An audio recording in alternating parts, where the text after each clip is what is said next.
दोस्तों नमस्कार। Colonel Ajay Singh astro money group first global astro finance digital channel से आपसे मुखातिब होता हूं। आज मंगलवार 29 अप्रैल सन 2025। दोस्तों अजय एस्ट्रो मनी ग्रुप देश का पहला चैनल है जो 42 कमोडिटीज पर आपको लगातार अपडेट और विश्लेषण आप तक प्रस्तुत करते हैं। दोस्तों हम वर्तमान ही नहीं भविष्य का भी करते हैं सटीक आकलन।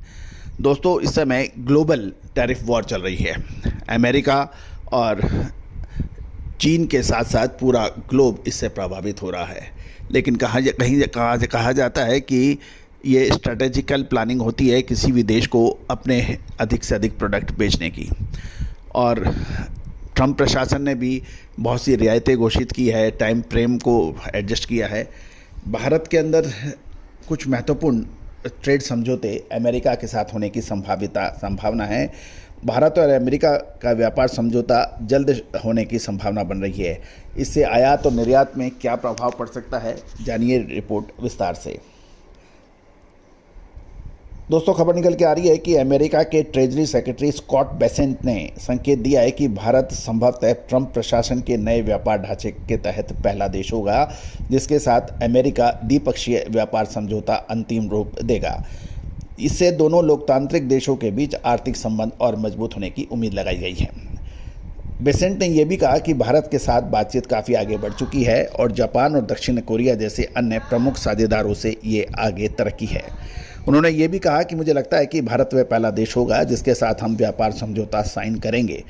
इस बातचीत से मिली प्रगति को ये रेखांकित कर रहा है।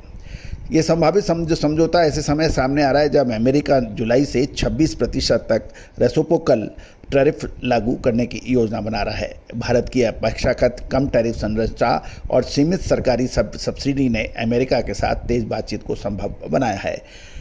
गौरतलब है कि यदि ये समझौता हो जाता है तो कई प्रमुख क्षेत्रों को लाभ मिल सकता है।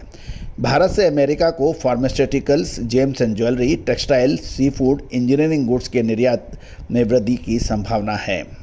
वहीं भारत अमेरिकी उत्पादों को टैरिफ कम करता है तो कच्चे तेल, लिक्विड नेचुरल गैस LNG जिसे कहते हैं, कॉटन, बादाम और इंडस्ट्रियल गुड्स के आयात में इजाफा हो सकता है। गौरतलब है कि भारत दुनिया का सबसे बड़ा वेजिटेबल ऑयल आयातक है, खासतौर पर वे सोया ऑयल का। हालांकि भारत का ज़्यादातर सोया ऑयल अर्जेंटीना और ब्राज़ील से आयात होता है। अगर टैरिफ में कटौती और लॉजिस्टिक में सुधार होता है तो ये भविष्य में अमेरिका से सोया ऑयल का आयात बढ़ने की संभावना बन सकती है। गौरतलब है कि चीन अमेरिका का सबसे बड़ा इम्पोर्टर माना जाता है खाद्य तेलों का, विशेषकर सोयाबीन, कॉटन का। और यदि चीन और अमेरिका के बीच तखल्लुस बढ़ती है तो भारत को इसका फ़ायदा हो सकता है और अमेरिका रियायती दरों पर भारत को सोया तेल निर्यात कर सकता है। इससे अमेरिका को भी ये फ़ायदा होगा कि जो निर्यात चीन नहीं करेगा, जो चीन को निर्यात होता था और एडिबल ऑयल, वो भारत को होगा। तो अमेरिका अपने लिए सेकंड मार्केट तलाश रहा है। इसके अलावा भारत अमेरिका को एल्युमिनियम और स्टील का भी निर्यात करता है, लेकिन ये ध्यान देने वाली बात यह है कि वो उसकी मात्रा बहुत ही कम है। 2024 में भारत ने अमेरिका को करीब $842 मिलियन मूल्य का एल्युमिनियम और लगभग $230 मिलियन का स्टील निर्यात किया था। ये प्रस्तावित व्यापार समझौते के तहत टैरिफ कम किए जाते हैं तो एल्युमिनियम और स्टील धातु उत्पादों के निर्यात में बढ़ोतरी देखी जा सकती है, जिससे भारत के एल्युमिनियम और स्टील उत्पादकों के लिए नए अवसर खुल सकते हैं।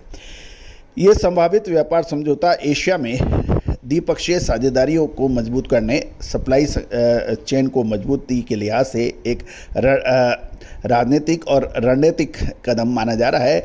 दोनों देश इस समझौते को जल्द से अंतिम रूप देने की दिशा में काम कर रहे हैं, जिससे भारत के व्यापारिक रिश्तों को एक नया मानक स्थापित हो सकता है। दोस्तों लेकिन भारत के यदि अमेरिका भारत को डेयरी प्रोडक्ट्स और एग्रो कमोडिटीज़ निर्यात की बात करेगा और उसके अंदर कुछ रियायतें चाहेगा तो इससे भारतीय डेयरी उद्योग और कृषि उद्योग को क्या इसका दुष्प्रभाव पड़ेगा या उसका फ़ायदा होगा, ये तो दोस्तों जब पूरी रणनीति सामने आएगी उसी पर होगा। लेकिन ये है यदि सस्ते दरों पर डेयरी प्रोडक्ट्स और एग्रो कमोडिटी यदि भारतीय बाज़ारों में उपलब्ध होगा तो इससे भारतीय किसान और किसानों को भी फर्क पड़ सकता है।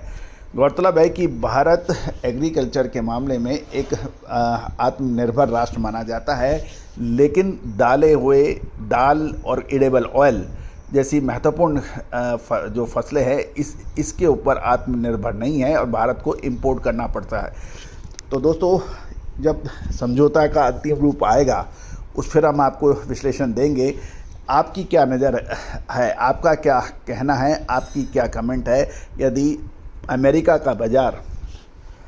यदि भारत का बाज़ार अमेरिका के लिए कृषि और डेयरी प्रोडक्ट्स के लिए खुलेगा तो इसका क्या सकारात्मक या नकारात्मक प्रभाव पड़ सकता है? आप अपने कमेंट बॉक्स में ज़रूर अपनी राय लिखिए।